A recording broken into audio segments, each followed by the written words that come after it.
2 mois enfermés, et ce lundi enfin la liberté de s'éloigner de plus de 200 mètres, de rendre visite à des proches ou d'acheter un plat à emporter dans un restaurant. Pour les Italiens, le soulagement est immense et le bilan quotidien plus encourageant que jamais. 174 décès, le chiffre le plus bas depuis le début du confinement le 10 mars. Comme l'Italie, une quinzaine de pays européens assouplissent les restrictions en ce début de semaine. Le Royaume-Uni devra lui attendre. Le pays le plus endeuillé du continent derrière l'Italie approche du seuil des 29 000 décès.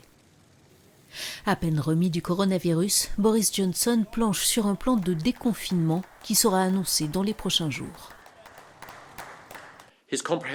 Son plan complet expliquera comment nous pourrons remettre notre économie en route, comment remettre nos enfants à l'école, comment aller au travail le plus sûrement possible, a détaillé le ministre Michael Gove.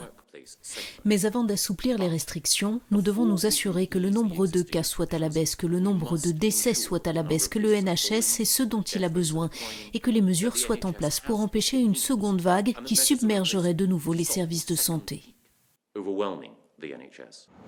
En France, malgré l'impression donnée parfois sur les trottoirs bondés, le déconfinement débutera seulement le 11 mai. Sur la carte dressée par le gouvernement pour fixer le niveau d'assouplissement selon les zones, la moitié des départements sont verts à ce jour.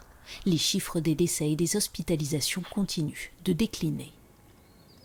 En Allemagne, la cathédrale de Cologne a pu célébrer une messe en respectant les consignes. 2 mètres entre les fidèles, 122 personnes pour 800 places et chacun a dû donner son identité à l'entrée.